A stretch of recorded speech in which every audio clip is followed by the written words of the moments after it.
Bonjour à tous, on va vous présenter ce focus sur le recyclage des eaux grises dans le cadre de la valorisation des eaux non conventionnelles et des usages domestiques de ces eaux-là. Et on fait ça dans le cadre de la TEP, donc, qui est une organisation professionnelle qui rassemble les acteurs du traitement des eaux de la parcelle, donc des fabricants, des sociétés de services, autour de la séparation à la source, l'assainissement non collectif, la gestion des eaux pluviales et puis tout ce qui est valorisation des eaux non conventionnelles. Et c'est à ce titre-là que la société Odali intervient ce matin en tant que membre du syndicat sur ce sujet. Merci pour l'introduction. Ce que je vous propose, c'est en termes de sommaire, c'est de vous rappeler un petit peu le contexte lié à l'eau. C'est toujours important, ça permet de bien comprendre en fait les objectifs de la réutilisation des eaux usées. Je vous présenterai également l'entreprise Odali ainsi que ses produits. On parlera également de la TEP et puis on rentrera dans le vif du sujet avec les eaux grises dans le logement, de quoi on parle, et les outils qui sont développés par la TEP. Donc sur les éléments de contexte, je vous rappelle, je vous fais un petit peu d'histoire, mais été 2022, grosse sécheresse en France. C'est des centaines de collectivités qui ont coupé l'eau du robinet. Parce que les niveaux des nappes phréatiques et des rivières étaient trop bas pour pouvoir alimenter en eau les administrés de ces communes. Et ça a engagé le législateur à mettre en place un plan 3 mesures, 53 enjeux pour préserver l'eau au printemps 2023. Plan dont la criticité a été renforcée par la sécheresse de l'été 2023. Et l'une des conséquences de ce plan, ça a été la publication en juillet 2024 d'un décret qui autorise enfin, j'aurais tendance à dire, la possibilité de réutiliser une partie des eaux usées générées dans le bâtiment pour aller alimenter notamment les sanitaires et couvrir certains usages extérieurs. Et là où le sujet est intéressant, c'est que le législateur avance très très vite sur ce cadre réglementaire puisqu'il y a déjà des décrets qui sont prévus pour cet été et pour l'année prochaine, et cette intensité législative souligne en fait la criticité de l'eau et de la gestion de l'eau dans notre pays. Donc Odali, qui nous sommes, en fait on est une société qui cherche à répondre à ce contexte avec une prise de conscience sur le fait que la ressource eau n'est pas une ressource infinie et que notre mode de consommation de l'eau aujourd'hui n'est absolument pas pérenne compte tenu des évolutions du climat, compte tenu de la densification des territoires.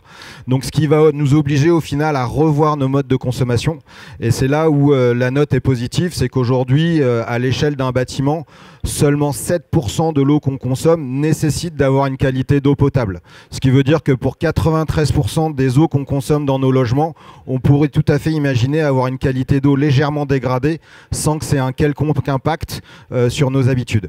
Et si on fait ça, ça permettra de rendre l'eau accessible pour tout le monde en toute période, y compris en intégrant les aléas climatiques. Donc Odali, nous on est une joint venture du groupe SOR. Groupe SOR, c'est le 3e acteur de l'eau en France en termes de chiffre d'affaires. C'est le premier acteur si on considère le nombre de contrats de délégation de services publics avec les collectivités. Donc compte tenu de sa position, il a vu arriver le décret, il a voulu se positionner sur ce marché-là. Pour ce faire, il s'est rapproché d'une société d'ingénieurs qui développe des solutions de filtration pour les ONG historiquement et pour les industriels, afin de créer la société Odali, qui propose aujourd'hui des solutions qui permettent de mettre en œuvre le décret du 12 juillet sur la réutilisation des eaux grises au sein du bâtiment. Donc désolé, je vois que le graphisme est passé à la trappe. Bref, ce qui est important, c'est la solution Aquapod, qui est une filière de filtration qu'on installe dans les bâtiments. Et à côté de ça, on a d'autres solutions qui peuvent intéresser également les collectivités, des solutions conteneurisées de potabilisation de l'eau, ou pour faire de la REUT. REUT, c'est l'acronyme pour réutilisation des eaux usées traitées. Ce sont les eaux qui sont relâchées par les stations d'épuration, et la REUT permet de réutiliser ces eaux de stations d'épuration pour certains usages comme l'agriculture par exemple, l'hydrocurage, le nettoyage des voiries et ainsi de suite. Je laisse la parole à Jérémy. Merci. Merci. Donc la TEP, qu'est-ce que c'est? Effectivement, c'est une organisation professionnelle donc, où on s'est fédéré autour de tous ces sujets réglementaires, l'évolution. Il y a déjà quelques années, on sentait cette problématique du changement climatique et des épisodes de plus en plus extrêmes. Et il y a eu cette idée qui a germé auprès de différents professionnels de créer une organisation pour avoir une nouvelle vision de la gestion de l'eau à l'échelle du bâtiment et de la parcelle finalement. C'est qu'on peut agir à tous les niveaux d'intervention de la collectivité, mais aussi chacun peut agir chez lui au niveau de son bâtiment et de sa parcelle pour faire d'une contrainte une opportunité. On a la contrainte de traiter nos eaux usées, on a l'ANC. On a la contrainte de gérer les eaux pluviales de façon décentralisée, donc on peut les stocker, les infiltrer, mais on peut aussi les réutiliser. D'où cette approche de mettre en avant, de faire monter en compétences et de valoriser la valorisation des eaux à l'échelle du bâtiment et de la parcelle au travers de sociétés qui sont adhérentes au syndicat, des fabricants de matériel, des entreprises de services qui peuvent être des distributeurs, des bureaux d'études, des sociétés d'entretien et de maintenance et des partenaires. On travaille avec notamment des universitaires pour faire avancer les savoirs sur ce sujet-là et vulgariser la connaissance. Donc on a une charte de déontologie professionnelle et puis une commission de bonne pratique, donc ce qui nous permet d'inciter nos adhérents à aller vers des produits de qualité, faire du contrôle de la production de ces produits pour rassurer les différents acteurs et puis mettre en place toute une chaîne de valeur.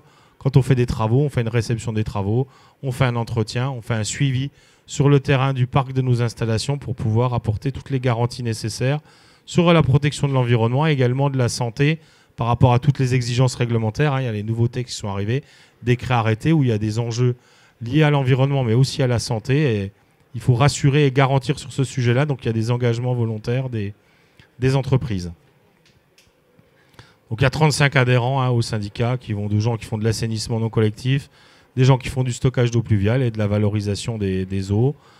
Et on édite un certain nombre de publications que vous pouvez retrouver en accès totalement libre sur notre site internet.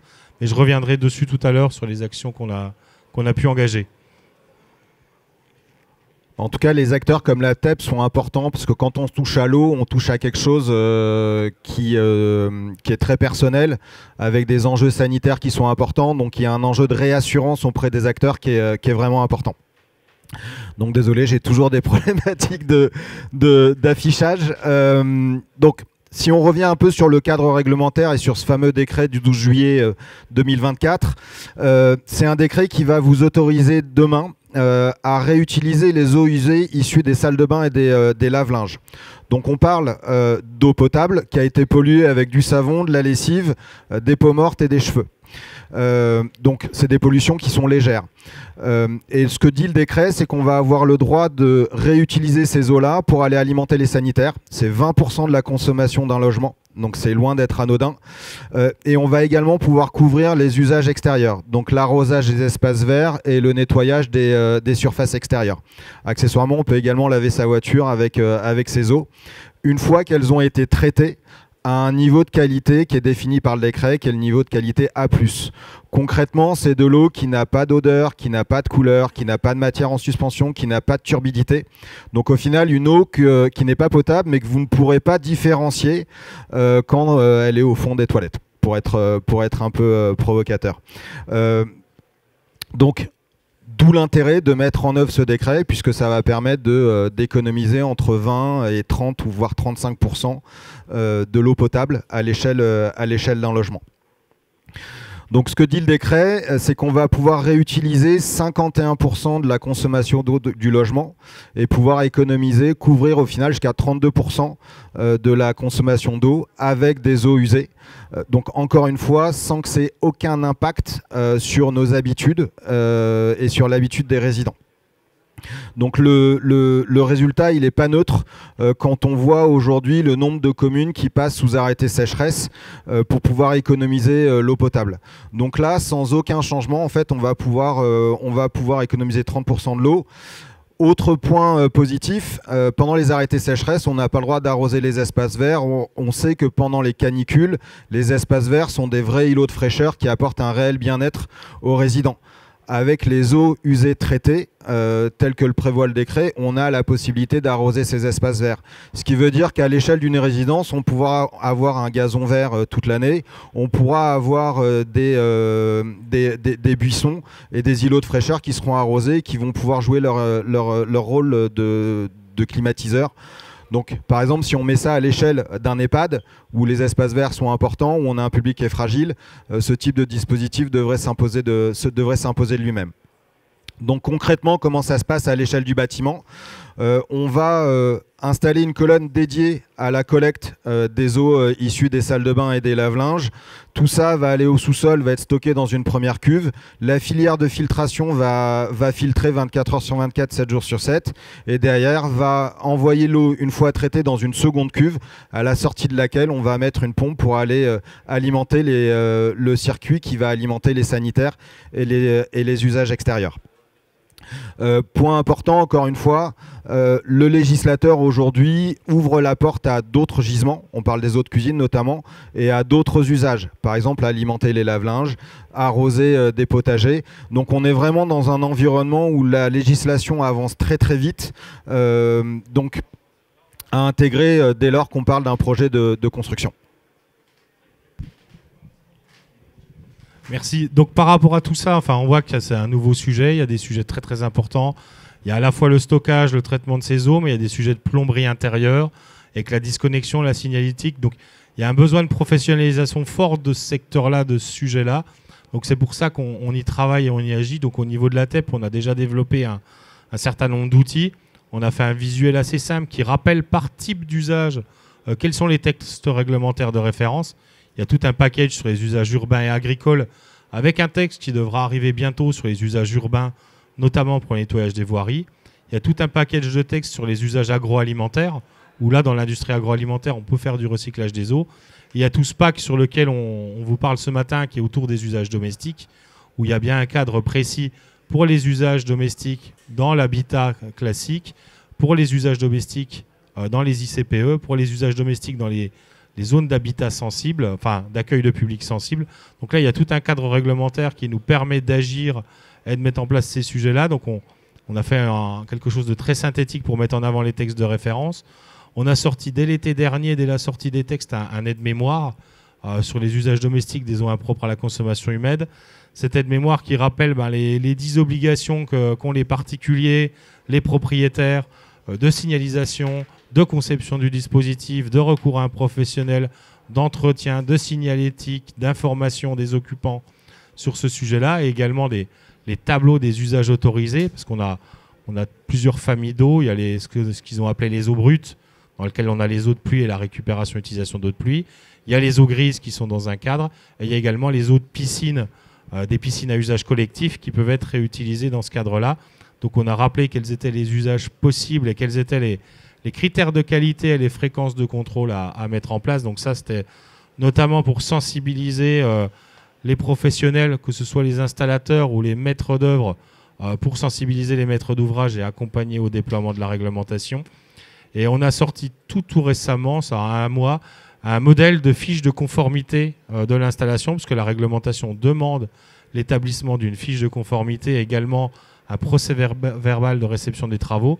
Donc on a fait un modèle de ce document-là, qui est dans la main des installateurs aujourd'hui. Donc c'est toutes des pierres qui contribuent à la professionnalisation du secteur, et on travaille aujourd'hui sur un référentiel du réseau intérieur de distribution de ces eaux-là, parce qu'en fait, si on veut déployer le recyclage des eaux grises, il faut que dès demain, ou même dès aujourd'hui, on intègre ce sujet-là dans le bâtiment, et ça nous impose à positionner le lave-linge correctement, à positionner dans de l'habitat collectif. Il faut qu'on prévoie les gaines techniques, comme on a prévu il y a des années les prises RJ45 pour Internet.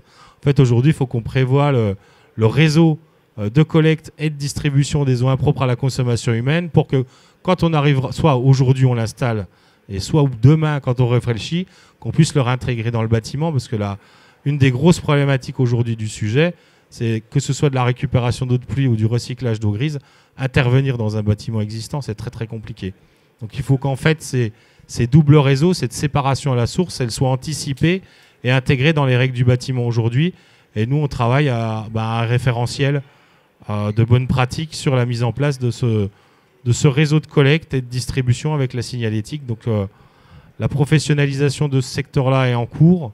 On travaille beaucoup avec les plombiers, les entreprises de travaux publics qui vont faire les cuves extérieures dans certains cas. Donc il y a pas mal de choses qui se mettent en place sur ce sujet-là pour accompagner les acteurs dans le développement.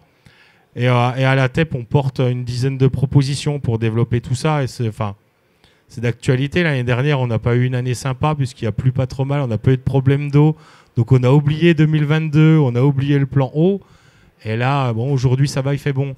Mais pour ceux qui étaient déjà là dès hier, avant-hier, ou qui ont subi les orages de la semaine dernière, on voit que le changement climatique, il est là aujourd'hui, avec des épisodes extrêmes, de sécheresse, de pluies très très intenses. Et aujourd'hui, il faut s'adapter, mais dès aujourd'hui, et intégrer un certain nombre de nouvelles choses. Et nous, on a des propositions pour accélérer tout ça, que même le particulier puisse agir et s'approprier ce sujet-là. C'est pas qu'un problème de la collectivité ou des gros consommateurs d'eau. Si on veut aujourd'hui aller vers la sobriété, on peut y aller très très facilement sur l'habitat avec des économies, une substitution de 44% de sa consommation d'eau potable, soit avec l'eau de pluie ou les eaux grises. Donc il est temps d'agir et nous pour ça effectivement on fait des propositions sur ce double réseau, sur des études de faisabilité de la sobriété à l'échelle des bâtiments, sur la conformité des installations, sur tout ce qui est obligation d'entretien et de maintenance, parce c'est bien beau d'installer ça aujourd'hui et de ne pas le pérenniser dans le temps. On connaît déjà les difficultés de l'assainissement non collectif à faire entretenir et maintenir les installations. Donc on peut imaginer que quand on va mettre en place des systèmes de traitement un petit peu plus complets et complexes que l'ANC, que la personne qui va recycler ses eaux grises, il va falloir qu'elle ait un contrat d'entretien et de maintenance et qu'un professionnel l'accompagne là-dessus. Et pour développer tout ça, on pousse à ce que ça rentre dans le carnet d'information du logement, à ce que ça rentre finalement le DPE. Est-ce que le diagnostic des performances énergétiques ne pourrait pas être un diagnostic des performances environnementales et aller rechercher la sobriété de l'eau à l'échelle des bâtiments? Et puis l'eau, c'est un petit peu le parent pauvre, donc ça serait bien que la réhabilitation de l'ANC, tous ces sujets-là entrent dans le... Même si aujourd'hui c'est controversé, donc je vais nager à contre-courant, je veux dire, ça serait bien que ça rentre dans France Rénov'. Donc c'est tous ces sujets-là qui sont très très importants. Je finirai sur une note d'optimisme. Aujourd'hui, il y a des grands acteurs, promoteurs immobiliers qui sont en train de prendre le train, de monter dans le train de la réutilisation des eaux grises au sein du bâtiment, qui prennent le sujet à bras-le-corps et qui commencent à comprendre tout leur intérêt à intégrer ce type de dispositif dans leur projet.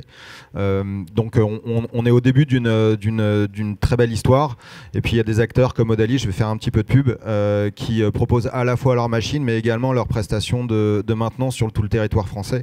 Ce sont des éléments qui participent à la réassurance des acteurs qui ont besoin encore une fois d'être rassurés sur des sujets qui touchent à la question sanitaire.